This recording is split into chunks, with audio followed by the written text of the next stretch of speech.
And live. Bears beats Battlestar Galactica.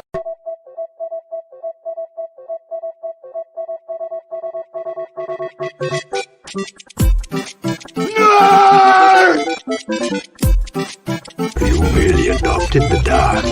I was born in it. Sounds like somebody's got a case of the Mondays. Bazinga. 2 in the box. Ready to go. We be fast. Baby slow. Cool.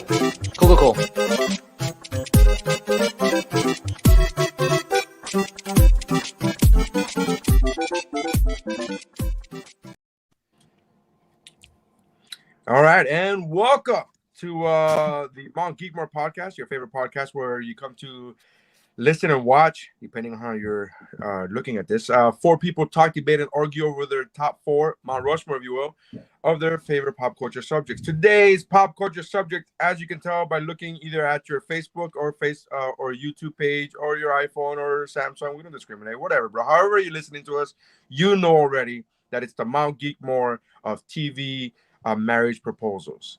I am Nary Signs. With me, as usual, is Mike. What's up, bro? Let's get romantic. And Missy. Hello. And today we have a new friend, right? Yeah, this is special guest. He's impresario and chief creative officer of the Missing Sock podcast network. He's on a million shows.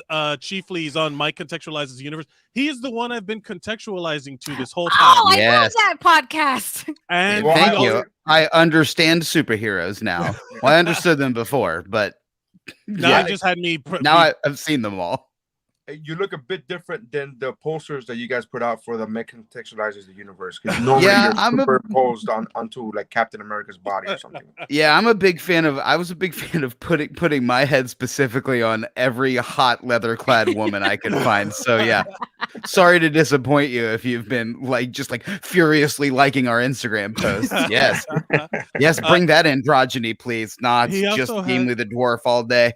He also has a podcast called Child's Play with a Z, where him and another guy, Adam Phillips, reviewed Kids Bop albums, and then they create their own bops based on their Kids Bop experience, and it is a beautiful train wreck of just magic. Like Kids Bop itself is weird, but then the bops are also weird, and then they also got real viral because they did the family-friendly version of WAP called Wet and Splashy. Oh, yes, I know. What? Wet and Splashy. Man, yeah. We're like 34 total albums deep, and we're really starting to lose our minds. We just want it to end, and they've gotten really aggressive with releasing more content. So we're just, you guys know how you shackle yourself to a hilarious idea, and then you're like, damn, this is my brand now. Yeah. I have to do this forever now. Yep. Oh, so superheroes and Kids Bop. Yeah. Cool. Yeah. So you've heard of what? So you've heard of kick flicks. That's nice. Yeah, exactly. Enjoy being the martial arts pros forever. Yep. But yeah, so we're excited to have him on. I told him what he has to do, and he'll pick it up as he goes along. We'll figure this out. I'm ready. I've got all sorts of wonderful, sweet, tear-jerking moments to talk about. All right. Well, let's go around the horn. How did you guys come up with your selections? Mike, how did you come up with your selections? What made your list? Okay. I made my list because at first I was like, oh, this is going to be easy. And then I was like, oh, I don't like shows like this. This is not my milieu. It's I like the ones that I've seen are probably the big ones, so there's going to be some marquee ones here, and then a couple of them are I realize all of these take place in very sitcom heavy, because that's how sitcoms continue their storylines, right? They don't jump sharks anymore. They have babies, they get married, they get divorced, they all do all that stuff. So it's it was tough, but I ended up just picking the ones that stood out in my mind as iconic moments, and then a couple one that's just really personal, and we can exclude it if need be, but we'll see. Is it on TV? Was it a marriage proposal? Yep, kind of. then there's no need to Check. exclude it. I Check. think So that's it. I think check You and check, asking man. someone to marry you at like a baseball game? Like what? I was standing on top of a television set, and Missy, how did you come up with your selection? I picked I kind of tried to stay away from the obvious iconic ones that I would have picked, I think. I picked ones that moved the story along or the show along, but wasn't necessarily like a gimmick, like they didn't get engaged because it was a series finale or anything like that. Yeah. And the ones that were memorable, because there's a lot of, in Googling this, there were a lot that I had forgotten about, but the ones that I was like, oh, like the same ones that I came to mind over and over again were the ones that came up in, my research. I know that's an ugly word these days, but still.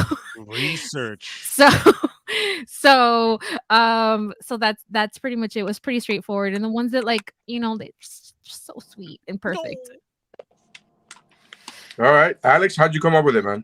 Well, first and foremost, I decided I was going to avoid candles of any kind. So I was like, no candles. There will be absolutely. I don't like it anytime television is like, hey, you know what people totally love to do? Light 850 candles in the fucking copier room at their office. No. So no candles. And There then goes my number 3 and 2. what I actually really focused on was I had the same problem as Mike, where I was like, okay, these are all sitcoms, but also like the shows that I don't watch, the shows I watch that aren't sitcoms are like Breaking Bad, right? They're like thrillers, and with the dramas I watch, no Downton Abbey for my God, boy. remember that time that they proposed with that Yeah. crystal rock? With that crystal rock ring? It was amazing. With that The moment in beautiful- the season finale when Walter just turns to Jesse and he's like, Jesse, you and me forever. And then they light a bunch of candles and all the meth explodes. I loved it. Vince went in a weird way. Wow. But yeah, so my 4 are I actually really like it when the proposal, it just sort of happens because they need it to like get them to something else. Like in the episodes, I really like it when the actual proposal is sort of like almost glossed over. And then I picked also ones where like something goes wrong in the middle of it and they like power through that. I like to see that rather than a big corny production happening and going very, very smoothly, because I don't know if any of y'all have proposed, but shit goes wrong. Mike has multiple times. Yeah. Multiple times. It's got weird. What? No. I haven't proposed. I have been proposed to. Um, It was stupid. Well, if television's taught me anything, girls are obligated to light 5,000 candles before they propose to Matthew Perry. I went with the same way that Alex went. I went with the most romantic, gushiest things I could think of. I will say this: 3 of the 4 of mine are sitcoms. And I probably would have had, that probably would have been 2 out of the 4 had it not been for the fact that I was not supposed to be here today, and I got called up to do this within the last 45 minutes. So I didn't have time to rewatch an episode that I have of a show that I haven't seen in many years, and I felt it unfair to put it in, even though I know I loved it. I don't remember the moment itself, so I felt it kind of cheesy to be like, so and so from a TV show I haven't seen 5 years ago, and I remember liking it, but I can't recall the exact TV moment, and I'm like, that's kind of cheesy. I remember it happened, and that's it. I remember it happened, and I remember that I liked it. I just don't. I can't recall. I can't talk about it. So I felt that. Anyway, my whole point is, so three of the 4 are sitcoms. But yeah, I went kind of the same route. None of these were season finales. None of these were like the biggest moment of the TV. Like, did you hear the one where this happened? Like, it was never that. It was almost like a lot of these were almost gloss overs. And I will say this. Looking at my list now, 3 of them caught me totally off guard because I'm an actual fan of sitcoms in general, but I'm a fan of these shows. And I remember watching these episodes and remember going like, what did he just propose? Jesus Christ. Oh man, Is she- I like, bet we have two of the same. There's Oh, gonna yeah. be a lot of tabling, I think, on this episode. Good. Let's All get right, to make it. sure to write these. Make sure to write I got these. him. I got picks him down, right Mike. here. Yeah. All right, so Alex, normally when I'm at home, I'm on the road now. So if I'm at home, I normally have a sound booth and like cool like sound intros, like number 4, welcome to the, and then shit. But we don't. That have was that pretty now. good right there. That was pretty good. Yeah, right yeah. there. What That you was just alright. did. That was awesome. Number 4, welcome. So make sure. So yeah, let's go ahead and get going with our number 4s. For the listener, go back and just listen to the sound cues of previous episodes, and then come back to this one. Or don't. Well, if you're listening to the audio version, I'll try to remember to add the sound clips when I get home. Okay. Sometimes I do it, Mike. Sometimes I do it. I know. All right, so let's There, start. there was one episode where you guys were all doing like mouthing that at the end, and I cut all that out and put the actual bum. You should have just laid it in with us, so it's just us going and the actual horns going. No, what you guys said were, oh, we have to do this because we don't have the soundboard, and then I actually put the actual sound, so you guys look like idiots. You all right, go ahead, spiteful. number All right, 4, let's start. Mike. Number 4. Bing, bing, bing. Is it me? Yes. Yes, Mike. My number 4, and I have a feeling this is gonna get. I'm going with Jake and Amy from Brooklyn Nine-Nine. Table. Was an honorable mention for me. Yeah. Yeah. Okay. Jake and Amy, Brooklyn Nine-Nine. Missy. My number 4 is my only not sitcom, and it's Maggie and Glenn from The Walking Dead. And so this proposal was unexpected, and it was very heartfelt. He actually speaks to the dad before, which was so sweet, and we all love Glenn. I've never met anyone that doesn't love Glenn. I could go either way. Of course, Mary. Of course. I'm kidding. I stopped watching that show after season 2, so I don't. Okay, so this happened at the end of season 3. They're still in the prison. There's that imminent threat of the governor coming to fuck everything up when they found like some kind of solace and safety. And it was very beautiful. The only thing that really was a little off the cuff was that Glenn gets the ring from a zombie lady that's at the fence of the prison. Just cut it off, which I feel like in terms of the apocalypse, like you gotta make it work. That's awesome. I haven't seen the show, so that's great. There's a lot of thrifting going on in that show Yeah, anyway. that is thrifting, correct. He had to thrift. And I think that this proposal and just I think they're the opposite of what Carol and Daryl's relationship brings to the show in terms of like platonic love. Maggie and Glenn did their storyline was great about, you know, showcasing like in the fucking pits of the apocalypse, like some kind of glimmer of positivity and hope. And so that's my number 4. I love them forever. You know what? I completely forgot about. This is gonna happen too, because I completely forgot about that show, and that people existed where they got like they met and fell in love and got married on that show. Yeah, I forgot about it. They did it right with Maggie and Glenn. I haven't watched since season 8, so I don't know. I feel like there are like aliens and shit now, right? They've gone off the rails, right? Like 8 or 9 with, I don't know. I think there might be a crossover with Star Wars. You're right. You're absolutely right. Sure. Chewbacca zombie. Alex, what's your number 4? My number 4 is Ben Wyatt and Leslie Knope from Parks and Rec. Is that gonna get tabled? Nope. No? It's honorable mention. It's honorable mention. Nice. Yeah, I don't know. This is one where like it happens at the beginning of an episode at like real early in a season. So like she's wandering around and she's like, oh, some stuff's gonna happen. And Ben just walks in and hits a knee and proposes. And you're like, you had been set up for like a different arc for the season. And they're like, nope, we're doing this. Like, and I don't know. That was really nice. I also like that in the middle of it, she's I don't know. She stops him and does a really cute Leslie Knope thing where she's like, I got to look around and remember everything and how perfect my life is. And that was really sweet. Yeah. It's You'd just be a fool to hate that moment. What was right? Does Neri hate that moment? Loads it with the fire of 1,000. Why? Because she interrupted him. He was doing fucking one on his own and she couldn't just let well enough be good. she just doesn't shut the fuck up, and it's like, Neri, bro, you should probably not marry a Type A politician, then, bro. Yeah, I think like that's my advice to you. But that's fine. I was like, let him do what he does. I'm like, I thought it was perfect. It came at the heels of them.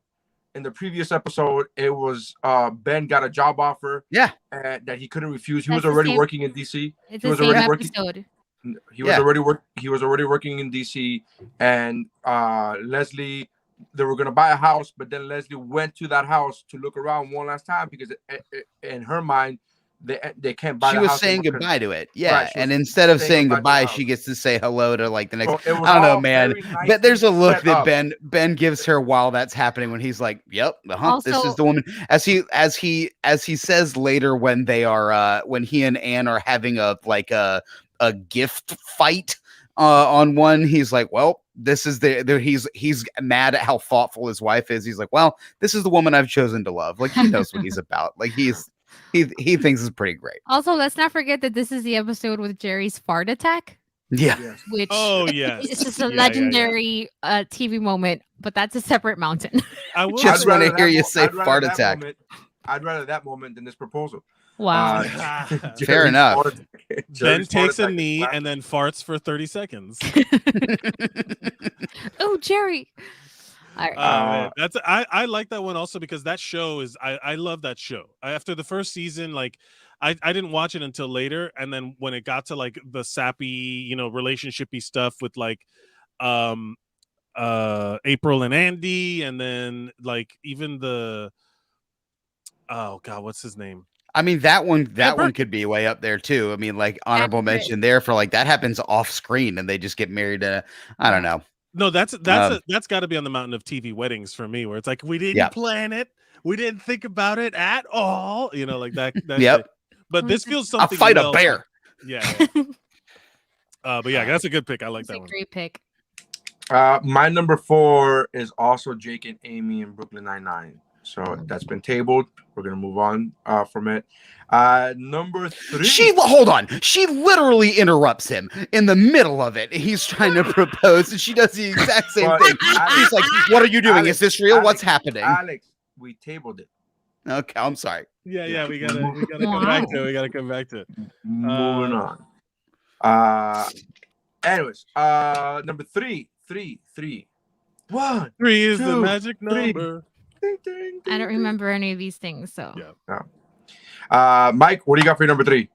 My number 3 is I have Michael and Holly from The Office. That's my number 3 too. Yeah. Candles, bro. So many candles. At least the sprinklers go off. I'll give him that. Can we talk about it, or is it tabled? No, that's my number 3. Your number 3 too. Okay. Yeah. There's so many candles in this paper fucking company.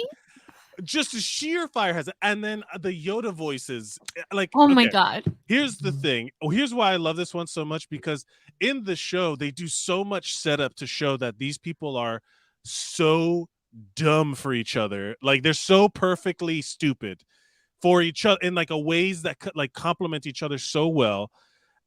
They've been like pulled apart and put back together. Like there's something so great also because you finally see Michael get something nice happen to him romantically. You know what I mean? Like shit's always going bad for him, and then finally it allows him to leave, and he's needed to leave the whole show because it turns out your paper company's not your family. Yeah.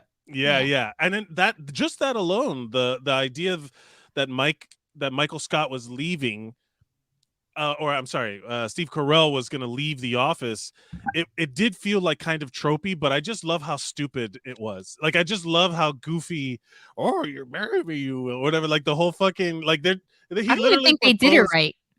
Like, but they did it right for each other. Like, correct. That's the thing, is that it was so perfectly written. Like it felt very rewarding. Yes. I watched it this afternoon, and when he said, "This is the place that I fell in love with you," I fucking cried watching it in a YouTube compilation scene. I was like, "God damn it. God damn it. I don't like this show or this moment or these people," and I'm crying. Fuck. It's so I like the fact that Alex cries over the moment. He's still like, "Is it gonna make your list?" Nah. No, I don't like it, but it works.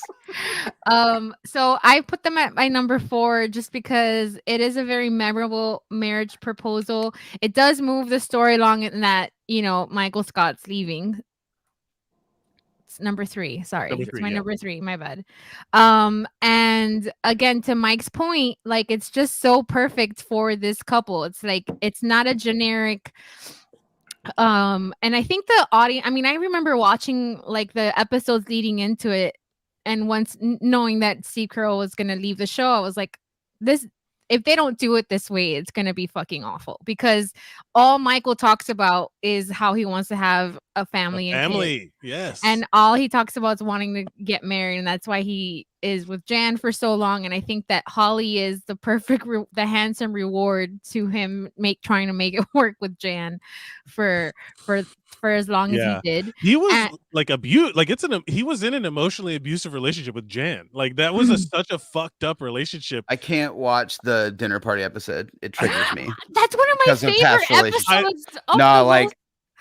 I love it, but it's also like hard to watch. Like that show is so cringy sometimes where I have to like turn it off because I get that secondhand embarrassment, and it's not fun in that moment. Like the Phyllis's wedding, I hate. Oh Phyllis's my wedding. God, that one's rough too. I can't do it. And the christening, there's tons of. Can we just talk about the engagement, because I love the fact that this was, as far as having 800 candles in a paper factory, this was still the least dangerous way he was planning up. He wanted to go because he was at one point fucking filling like with a gas, just writing out the words, "Will you marry me?"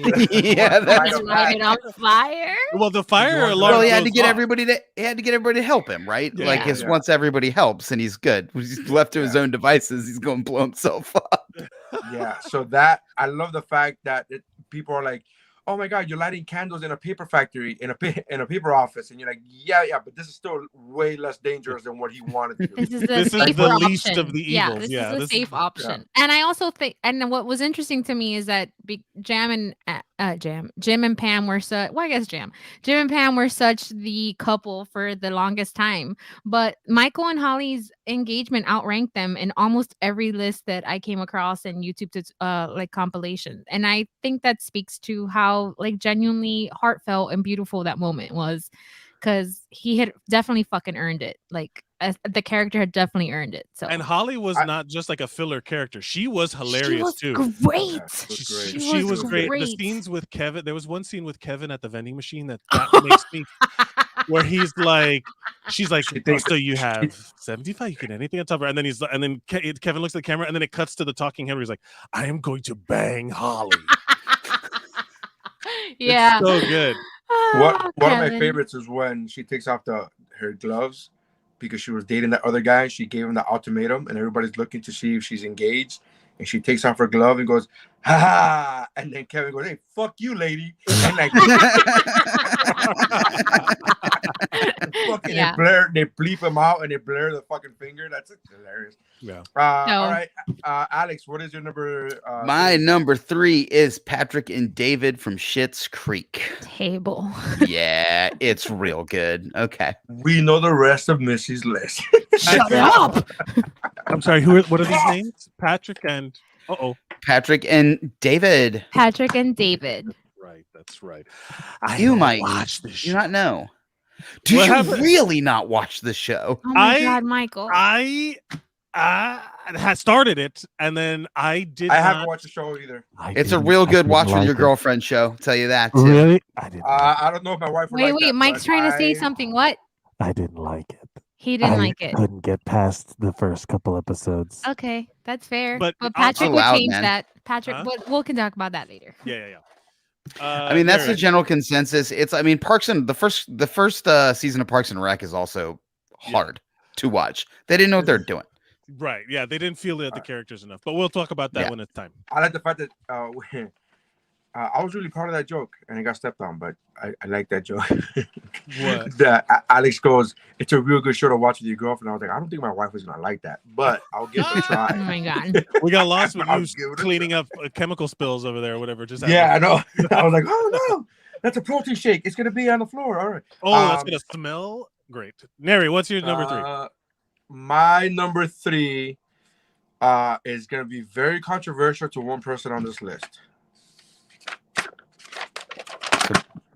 My number 3, we're talking about the marriage proposal, not the marriage, not the wedding, not the show. We're talking about marriage proposals. Stop it and just say it. It is Barney and Robin in How I Met Your Mother. Not tabled. Not tabled. Okay. Not tabled.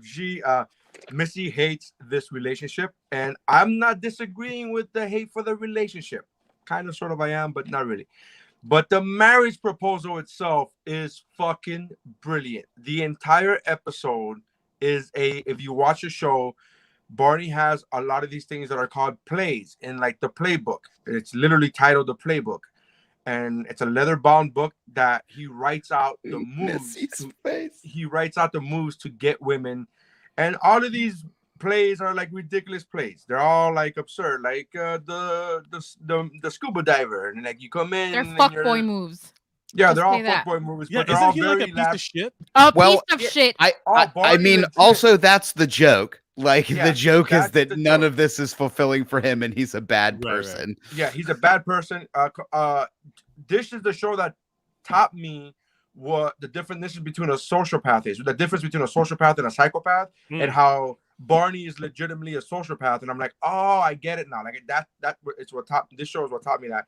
Not a good person, doesn't do good things. Let me rephrase that. He does a lot of good things, but he treats women like shit. And the fact that it's Neil Patrick Harris acting as it is, I think, chef's kiss perfect.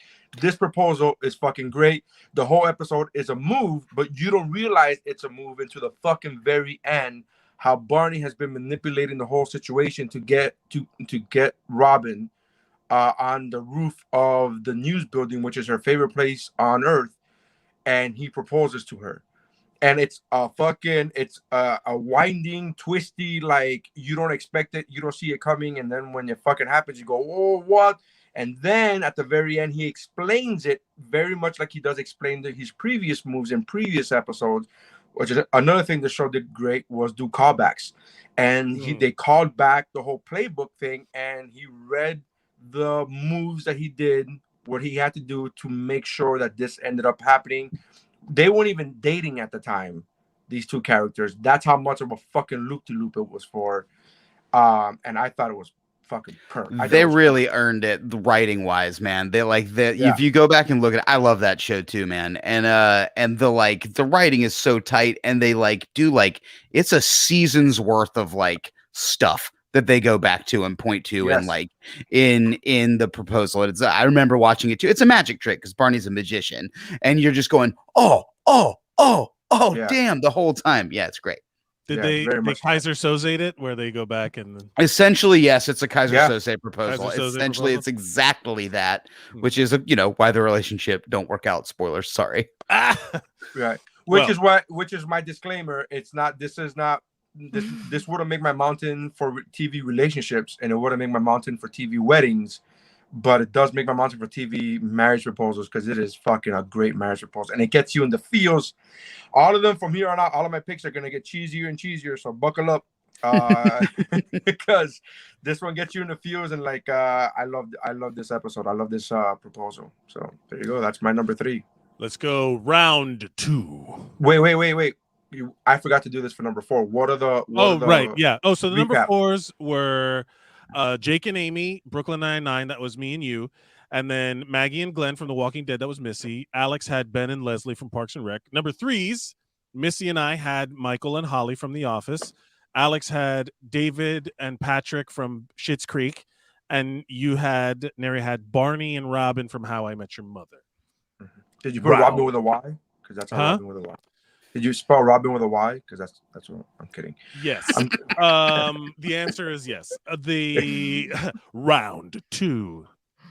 Dose the sequel to the sequel to Uno. Alex has no idea what's going on. It's right now. fine. He's here. He's going with it.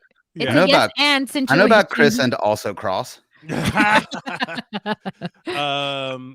My number 2 is Dexter and Rita from Dexter. I was obsessed with the show Dexter and I'm the only one that still remembers that show because it ended in a very Games of Thronesy fashion, where the last 2 seasons were fucking straight trash. And it's hard because the first 4 seasons of that show were great, and there's the whole buildup of Dexter and Rita. Did anybody here watch Dexter? No. No. You can spoil it too. It's fine. Well, because of the fact, like okay, he is a fucking serial killer of serial killers. He's a fucking like sociopath. He doesn't have. I like him more than Barney already. In the show. At least he stands for something. Wow. He's not a piece of shit completely. Dexter and Rita was like, this is where I feel like the show really like fell off when they like kind of abandoned the relationship of that family, because Rita has kids. It's I forget the actress's name, but she's great. And then in the show, like, it goes building up where he's like potentially gonna give up, like have emotions and give up this kind of life of murdering serial killers, honorable, to live a life, because he like doesn't want to, like, even the way he says it, he doesn't want to miss out on pizza nights. It's like a really kind of charming thing. Meanwhile, he's murdered people. Nobody's You watch him perfect, viciously Michael. murder and cut up and dump it. Man. Whatever, bro. Slice I'm up. mad at the guy who wears suits, though. Yeah. I have a whole gripe with him, but that's for another. Slice time. pizza, slice humans, whatever, bro. You slice something up. Tomato. But also, so the marriage proposal itself is great, but in the bigger picture of the story, spoiler alert, she ends up getting killed, and it triggers like this whole kind of crazy relapse in him, and it's like really like great elements to the story that really like made the show even better that 3rd season. And then they kind of abandoned the fact that his relationship with her kids, they just like erased all of it when the new showrunner came in, and I was like, this deserves more credit than like, it was just such a good build up to this sort of thing, to then have a new showrunner fuck it all up. It was heartbreaking as someone.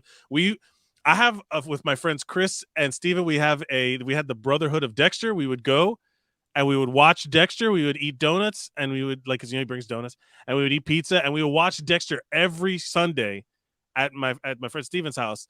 And we were like, oh yeah. And even then, like, as the show started like getting worse, we were like, donuts, huh? Yeah. This is great, right? Like, you need someone to tell you, like we're all just like, no, it's still good, right? It's still good. Like, we need to justify our obsession with this thing that's losing its quality. So, but I do love that Dexter and Rita, like, that show was a big deal, and that moment was like huge. They came up a lot on lists and stuff like that. So yeah, it's definitely universally ranked. And then they replaced Rita with some other love. Who gives a shit about this other? She's not Rita. She's not Rita. He should have been upset. Yeah, whatever. But yeah, that's my number 3. All right. No, that was your number 2. My number 2. Number 2. Missy, what is your number 2? My number 2 is Jake and Amy. No. Woo, we could talk about it now. Jake and Amy. I think this is one that was like totally out of nowhere, because it happened during the the Halloween heist, and the misdirection of that last 2-3 minutes is just so great. Wasn't expecting it. I binged the first, I want to say, like 6-7 seasons of Brooklyn Nine-Nine, so it caught me off guard, and I loved it. It was so sweet, that line that he says, your butt is the bomb. I love how smart you are. I love how beautiful you are. I love your face, and I love your butt. That's like, I mean, what else? He hit it. Home run. Solid marriage proposal. I love you and your butt. I love all of these things and your butt, and then boom. Instant. The fact that it happened at the station where they, started to fall for each other. It was just perfect. And the only they're only number 2 because I had to rank. And my number 1, like, in terms of TV couples, beats them by like a smidge. But yeah, Amy and Jake forever. They're just so great together. I love them so much. Yeah, wrestling built beats candles every time. Yes. Yeah. I believe you mean the cummerbund. Excuse me. Right, yeah. Excuse me, the cummerbund. Championship cummerbund. Championship this cummerbund. bitch. I do love that because here the thing about this show, I think that the good ones that we remember are all the ones that like have build up, set up in terms of the character and the story, where you're already like educated in the language of the show. So they break the language, they break the tropes of the show to do the like the Barney one and this one have a lot of that like last minute. It's a Halloween heist, which they've done a bunch of times, and it's a huge. Like, and there's always a big twist at the end of it. Some every big time. reveal, some big, like Kaiser Soze like situation, or some big betrayal or something. And then all of a sudden, boom, it's like he turns around and it's like the Halloween heist, which is the biggest thing for Jake that they planned years ahead of time. He's like, no, it's not important right now. I need to ask you to marry me. Is insane. Like it's just like one of those things. So you can see when she's like so obsessed with it too. She wants to fucking win. They're both hyper competitive. And then she's like, will you marry me? It's like, Amy Santiago, will you marry me? Surprise. And then he's on one knee. She's just like almost like if it was a real cop show, she'd be like, fuck you. Like I mean, she does say that. She does. She goes, wait, stop. Is this what you're trying to beat me? You're trying to beat me. And she can't get herself into it for a minute. Right. Yeah. Which is why I would say that's the difference between what she does and what they do in Parks and Rec, that Amy is stopping him to confirm that this is real, as opposed to knowing it's real. Let me stop you while you're saying your beautiful speech to fucking. You gotta let it go, buddy. It's not a beautiful speech, man. He's just gonna say, "Will you marry me?" And she just goes, "Wait, stop," and puts dressing on it. Maybe it would have been a beautiful speech had she not fucking interrupted. So. Anyway, oh boy, Jake and Amy was my number 4, right? Number 4, I believe. I don't even remember anymore. Number 4. It was so long ago. A whole 30 minutes. It was my number 4. I like, again, this same thing could be said about the How I Met Your Mother thing. It threw me the fuck off. Did not expect it. I did not see it coming. I love this Brooklyn Nine-Nine from the very, very beginning of its show's run. And I am a huge fan of the Halloween heist episodes. And so this threw me off. It even bothered me, to be honest with you, when I first watched it. I'm like, oh my God, this is so beautiful. And this is amazing. And I didn't expect it. And then I was like, wait, but who won the heist? Like, I was like, who won the heist? But it was my number 4 for the same reasons that Missy gave. It was great. Also, Boyle coming in afterwards and just straight up passing out, like Boyle gets to like the element of the audience just like falling over. Yeah. Correct. Alex, what's your number 2? My number 2 is a big sleeper. My number 2 is from New Girl. But it's Winston and Allie. Winston and Allie from New Girl. Because it is straight up the most bonkers proposal ever. Ridiculous. It is out of control, and it's so I love Winston. He is, I think, low key the best character in the show. I love how he's always charcuterie. Yes. And I just love that, like, every time he goes, the whole joke of him is that he goes either too big or not enough. And he goes so too big and like screws everything up. And then again, you've got the element of like the friends coming together to make it happen. And then I also love that maybe it's this like, as I'm saying this, maybe I like the proposals that are like mutual. At this, they're like helping each other propose to each other and create the moment together. Although I Monica Chan. Anyway, I love that, like, he's in a fucking, also just for like sheer lampoonish nonsense, we're in a bathroom at a bus station. The person being proposed to is on duty and in her police officer's uniform. There's Winston has got a concussion and he's in a bobcat costume, and there's a fucking a cop a cappella band singing Allison by Elvis Costello, which isn't her name, but it's the closest he could get. He was just like, it's making it work. And then his faces while Zoe Deschanel is like editing out the like sexual encounters that like Zoe Deschanel has to read off the proposal because he's got a concussion. So it's like her voice and his face making it work. And homegirl that's Allie. What's her name? Nadim. Anyway, is just great. It's a very good scene, and also it's one that doesn't, they're building up to the whole episode, and they're like, yeah, let's turn it up to 14 with the ridiculousness. And I don't know, I just love Winston, and I love that he gets the girl. I do great. too, and coincidentally, I was watching the episode where he first realizes that he has a crush on her, and he goes to the bar and he like tells the gang, and he's like, "Oh, Allie's on her way," and everyone's like, "Yay!" And he's like, with her boyfriend, and then Schmitty goes, "Well, maybe he'll die. Everyone dies." Like, this is a great fucking line that I literally, like, right before we started recording, I was finishing that episode. Yeah, new girl forever. I love it. I mean, it's great, and like it was hard to not put Schmidt and Cece in there, but like yeah, no, it's fuck, that show is very good. Good. My number 2 is Schmidt and Cece. Nice. Excellent. That's a good tag team. It's a good tag. And I was like, oh no. I just realized that there was 3 proposals on that show. Yeah. Which I thought was interesting. Anyway, Cece and Schmidt, that whole episode again threw you off, right? Yeah. They're going through a final breakup, or what we think is a final breakup. Schmidt throws away the box that he's been saving of all Cece's shit. He donates it. Then immediately has regret over donating it. Oh God, fucking Kenneth, what's his name? Gets 1,000,000 points for his part. Yeah. Goes through hella high water to try to get it back. The guy that he has to bribe to get it back, he pays a ridiculous amount of money to get it back. And then in flashback, we find out little by little what's in that box from the first day that Schmidt met Cece, the first time that she came over the apartment to hang out with Jess. And we find out that, any fan of the show knows from season 1 that there's a douchebag jar. And then anytime he said something douchey, they're like, you got to put money in the douchebag jar.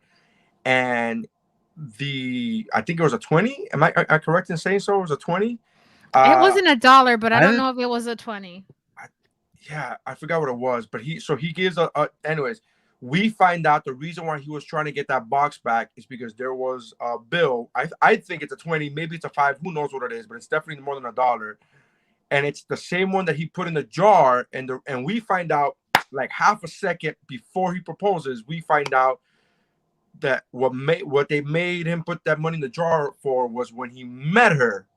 And they had 1 10-second conversation. She walked into Jess's room and he said, "I'm going to marry that girl." And then the rest of the group was like, douchebag jar, put the money in the douchebag jar. And he saved that fucking. It's a called shot. He pulls the $1 out before he says it. He pulls it out and goes, "Girl, I'm going to marry you." And then fucking dunks it in the jar. It's awesome. He said, "Girl, I'm going to marry you one day." And I'm like, oh. And that just fucking, oh, you son of a bitch. I guess I gotta watch that show too. Oh, that show was brilliant. It's pretty good, man. Really I got live. I was watching it live as it was airing. Like I got up to like season 2, and then like I dropped out because of just trying to watch it live and live. And that was that's when I fell out and I never came back. It's a real easy binge too. Yeah. Like it just you can plow through it. Nice. It's a feel good. All right, so that's my number 2. What's the recap for the number 2s? Number 2s, Missy has Jake and Amy, Brooklyn Nine-Nine. Mike has Dexter and Rita from Dexter. Alex, Winston and Allie from New Girl, and Neri, Schmidt and Cece from New Girl. All right, honorable mentions. Yeah. They almost made the list, but they didn't. They missed it by that much. All right. That's not in the soundboard, just FYI. Yeah, that will be now. Yeah, it should be. Get it on there. I just recorded that. That's my ringtone now. Good. I honestly I didn't have many honorable mentions because I went seeking out ones that I knew, and once I got my 4, that was it. Right. But Jim and Pam and Ben and Leslie were on my list because of the Office shows. And also the Dwight and Angela. Yeah, that one was on the side of the road. Yeah. No, it was Jim and Pam. That's Jim and Pam. Dwight and Angela was the contract. It was a mess. It was but whatever. that It was one. a very Okay. Dwight All right. proposal. I was thinking about it at the very end where like he like chases her down at the car and screams at her with a megaphone. But I guess that's not marriage at that point.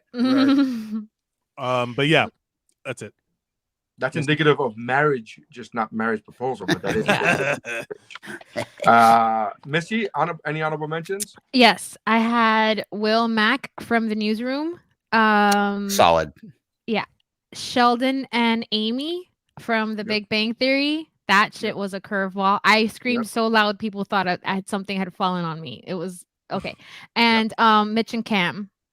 Good. The double yes. Mitch and talk about like just a couple agreeing to like propose to each other. Mitch and Cam. That was like so. Yeah, that was it for me. Alex. My one honorable mention that I kind of wish that I'd stuck in there now, but whatever, is also from Aaron Sorkin. It's Toby from The West Wing, and they build up to it for of like, oh god, like a whole season. And she says no. And she says no and tells him she won't marry him because he's too fucking sad. And then he gets really pissed and he's accidentally bought her a dream house and they're just standing in it. And he's just sitting there like, fuck. And it's and then the horrible thing happens with the president and they have to run off and go be politicians. But I just love it that like it's such a good like they push it and push it and push it and push it. And that's pretty early also for Sorkin to be like, sometimes things don't work. They have a family together, they have kids, and they're together, but she's like, nah, I'm not gonna be married to you again. It's awesome. That's solid. Mary? I also had Sheldon and Amy. That very nearly made my list. I also had the one that I didn't put on there because I haven't seen it in so many years is Friday Night Lights. Matt Saracen proposes, and I even forget the girl's name. I think it's Amy. It's Coach's daughter. I forget where. Julie, thank you. Teenagers, man. Matt Saracen and Julie. Matt Saracen proposes to Julie. That's a great one. And Friday Night Lights is one of my all-time favorite shows. I put it up there with Breaking Bad and The Sopranos. Unapologetically, I put that show up there with those two shows. But I just haven't seen that episode in a long, long time, so I thought it was unfair for me even. But yeah, so those are my honorable mentions. Number ones. Number one. You're too late to turn back now. Line from the Matrix, etc., etc. Ding, ding, ding, ding, ding. This one is the one that is for me is a big curveball. It's when Malcolm Reynolds on Firefly accidentally proposes to and marries Christina Hendricks' character in Firefly. If you've seen Firefly, there's only a few episodes, so you couldn't have missed it. She's such a good character. She's Saffron. She becomes this other person. So hot. She's oh my god. But that apparently what happens is that he's at this celebration from one of the missions that they do, Old West / space style, and they save some village, and they're dancing around and she gives him something to drink and then she drinks it, and then it's like that was the proposal, and then she ends up stowing away on the ship, and it starts this whole crazy storyline that introduces this amazing character that fuck Joss Whedon, etc. He's a piece of shit. Fuck that guy. But also those characters were important to me. It's hard to say. This is one of those art from the artist things because I loved that show so much. I still love it. But the character that marriage proposal introduced, because of how manipulative she was and how fake it all was, and like how smart she is and how it comes into play later. Whedon telegraphing his punches there. Yes. Yeah. Just showing off a little bit too much of the truth. But yeah, that's one of my favorite marriage things in any show where he's like, because she stows away on board and is pretending to be this young innocent farm girl who's like, I didn't marry you. I didn't propose to you. And she's like, yeah, you did. Do you not want to marry me? And she's like this crazy hot woman, and he's then they also did consummate it. No, they didn't. Did they not? No, they don't. Oh, because he was too drunk. Yeah, he was too honorable. No, he is full he of was honor, too honorable. not whiskey. He was full of, but that was the whole Honorable point. dick, not whiskey dick. So Because I don't. That's funny. I don't know the show and I've never seen the show, but what you're describing is a female Barney, where she runs a play from the playbook, and she tricks him. You're not wrong. You're not wrong in that sense. It is absolutely. I mean, it's absolutely a con. My Like shield she girl. is trying to just absolutely steal the conning. ship from him. Yeah. It's a con. It's manipulative. It's lying. It's okay. Cool. She dresses up differently than she normally. Yeah. All right. Whatever, dude. I mean, that's not Barney at all, I guess. I love that. It's so good. I just love that. I just love the introduction of that Why character. do you like to hurt And she's me? so hot. And it's just a lot of fun. That was one of my favorite things. So it's number one on my list. All right, Missy, what's your number one? Number one. Patrick and David. So So I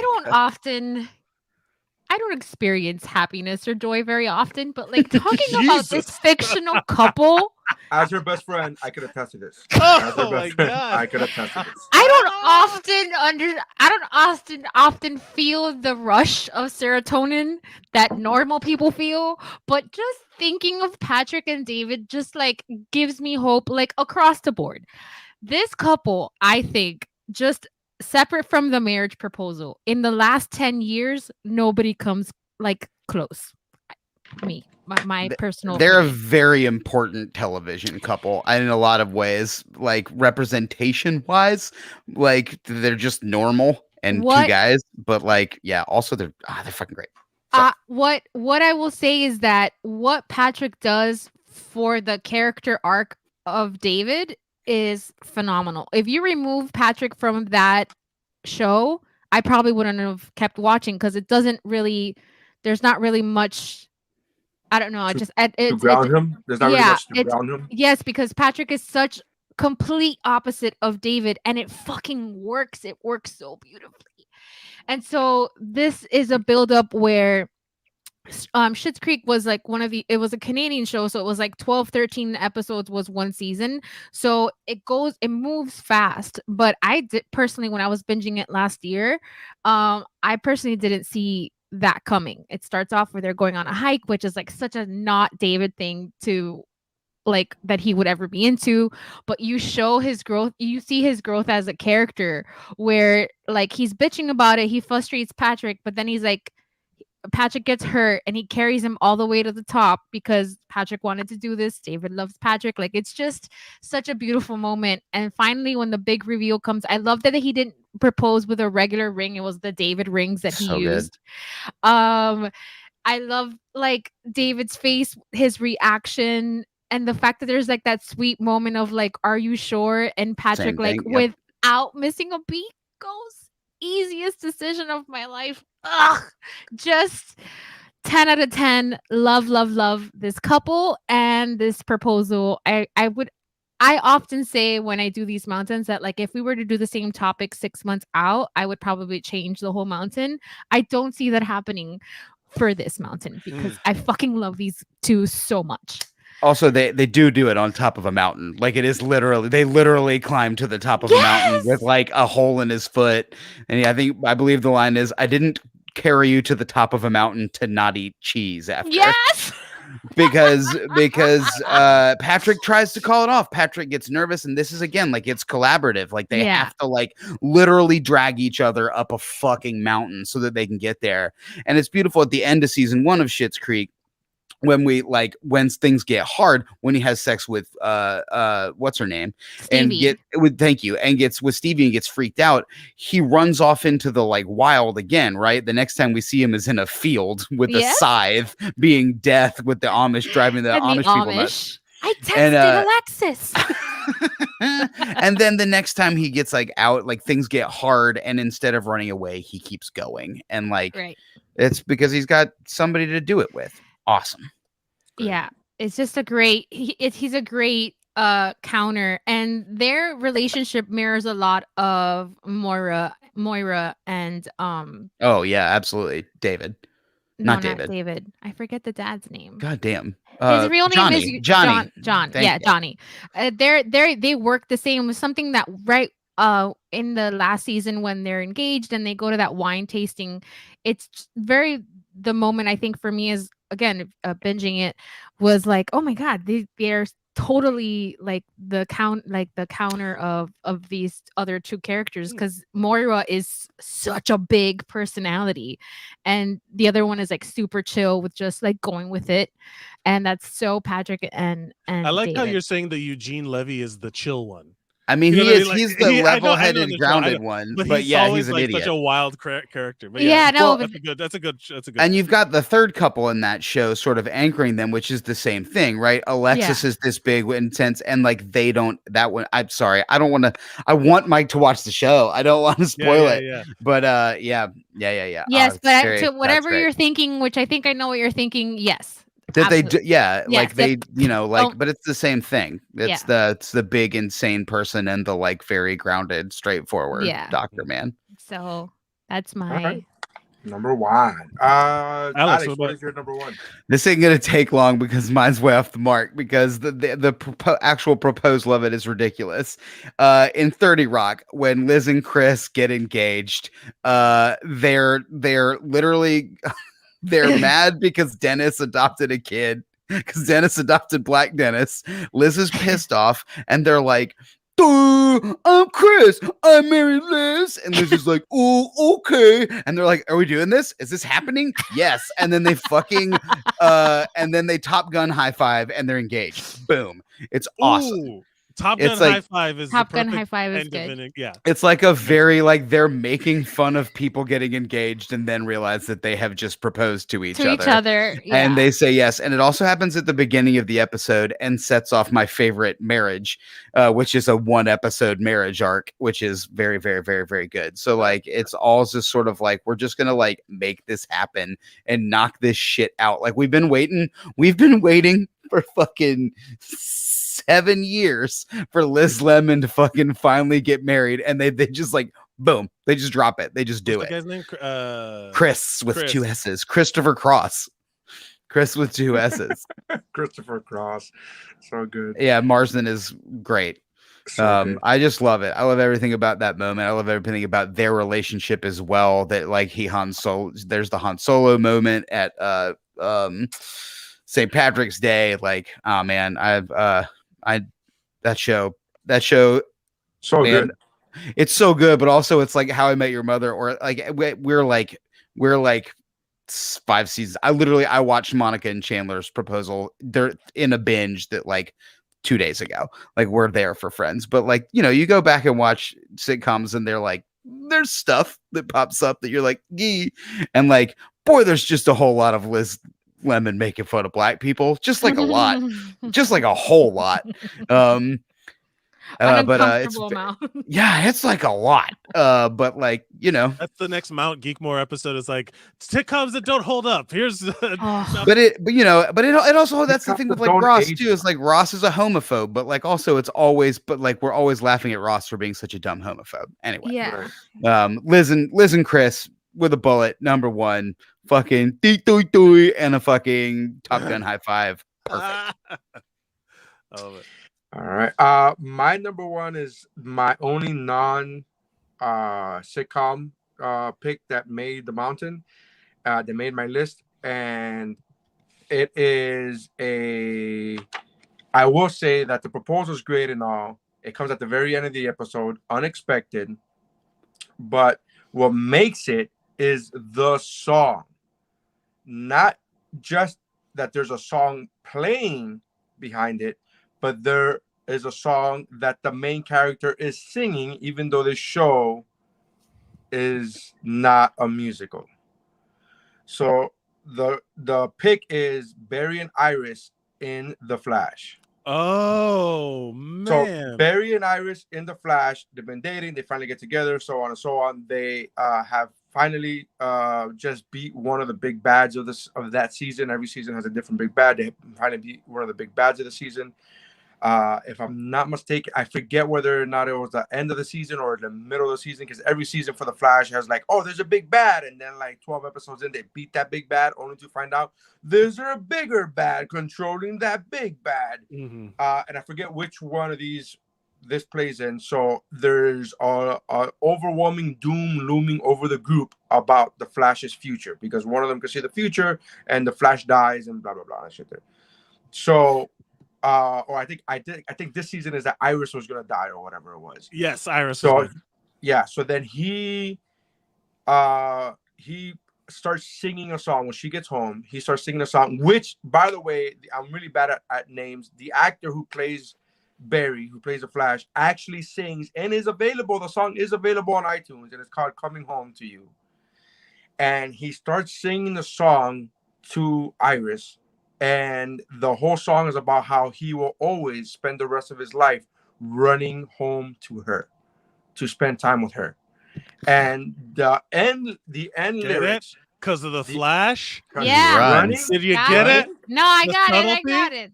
and then the last paragraph of the song, it says, "All I want to do is come running home to you.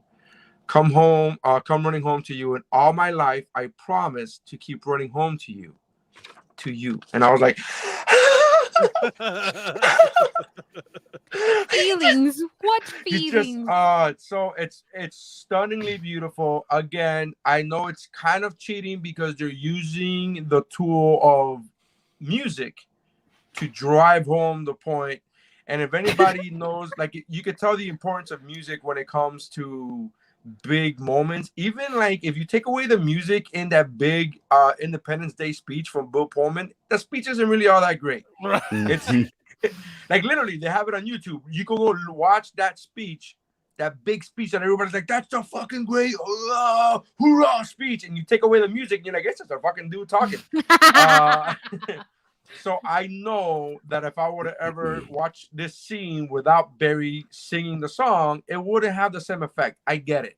But the fact is that it fucking works for a reason. And it did. It worked. It pulled all the heartstrings. It was stunningly beautiful. I immediately downloaded the song off of iTunes, like without fucking hesitation. I was like, this has to be in my workout fucking mix. So Running home to you. Yeah. The last 5 minutes of the treadmill, it'll come in handy.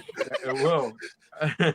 So I love this scene for so many reasons, but the play on words I never saw as cheesy, like the way Mike did it now. You get what we're doing? You get? I was just like, oh, that's great. It's running. Proposals should probably be pretty cheesy. Yeah, like that's no, okay need a for rom-com proposals to be moment. cheesy. Like Yeah.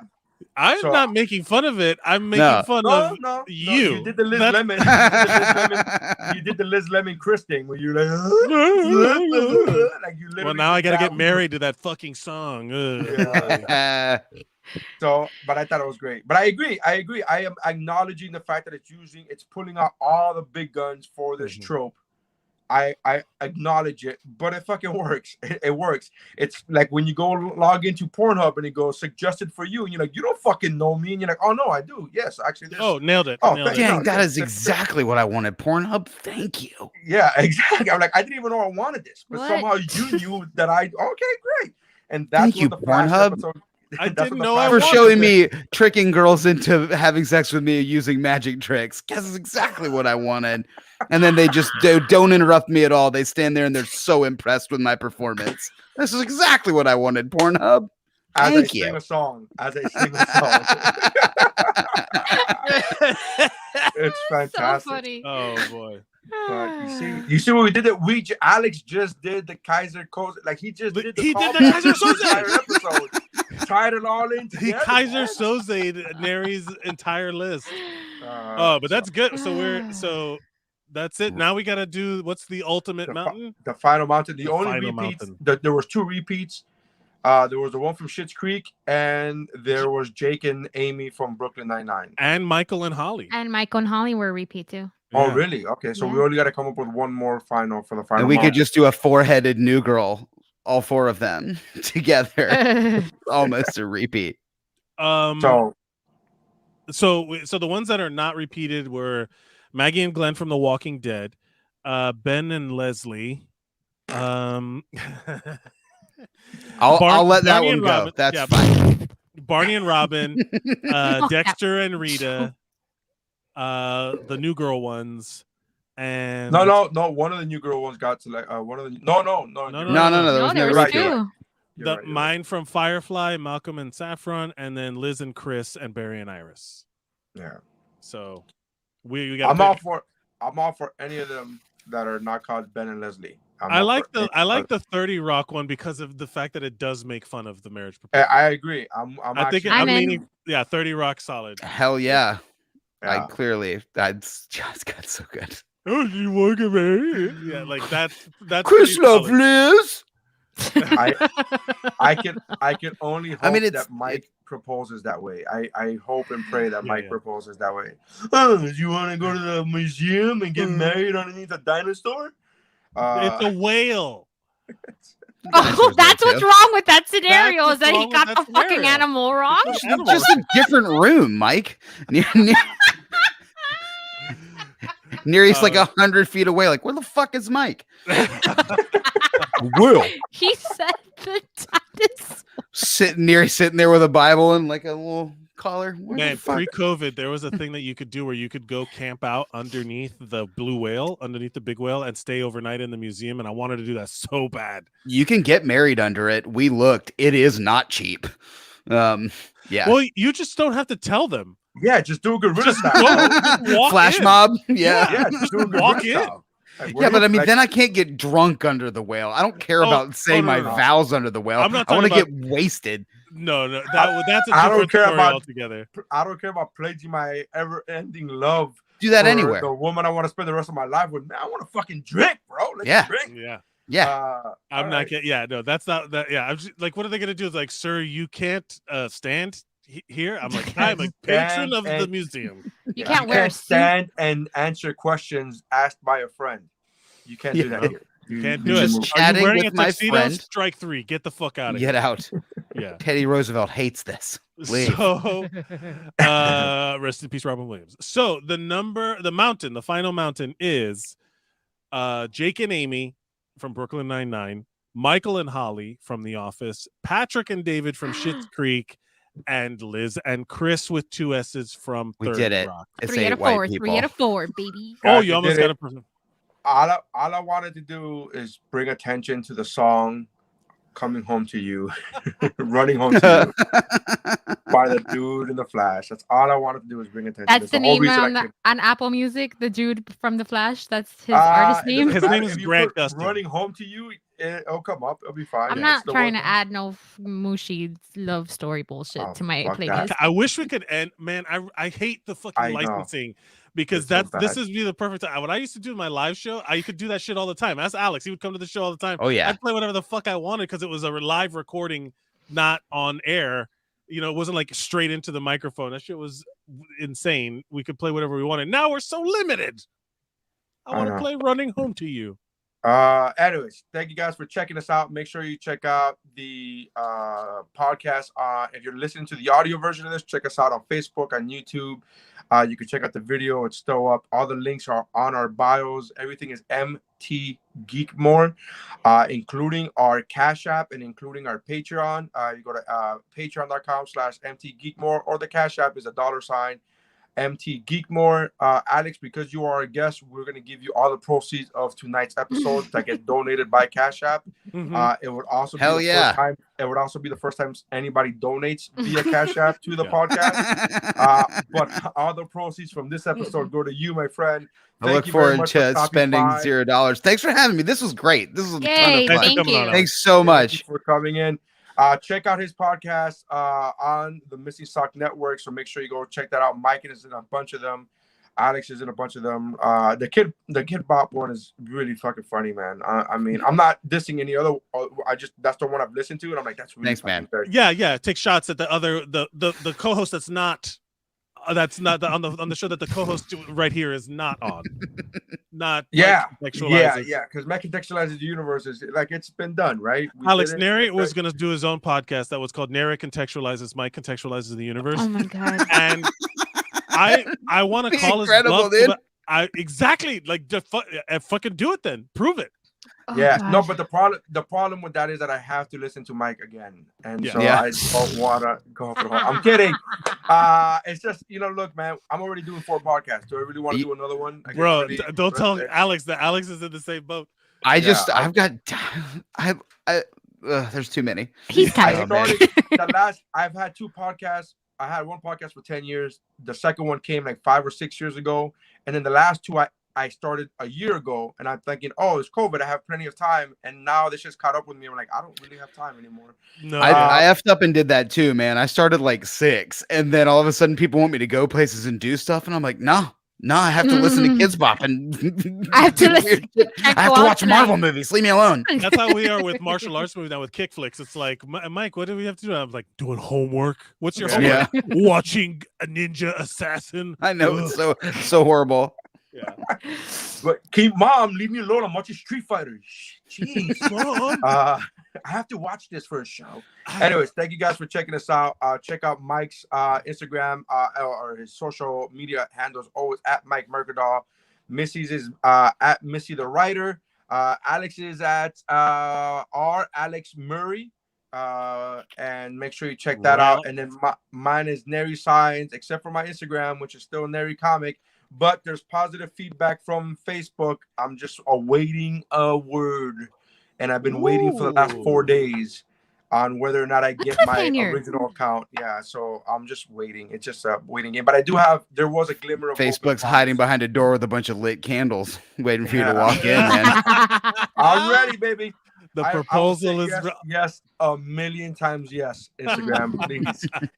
Thank you guys for checking us out. Go to geekbro.net. Check out the other podcasts on the Geek Bro Network, which include but are not limited to the aforementioned Kick Flicks, What's Up, Bro, Seasons, a TV podcast, Pero Let Me Tell You, Chow Like Our Best with Mike Valdez, Crimacopia.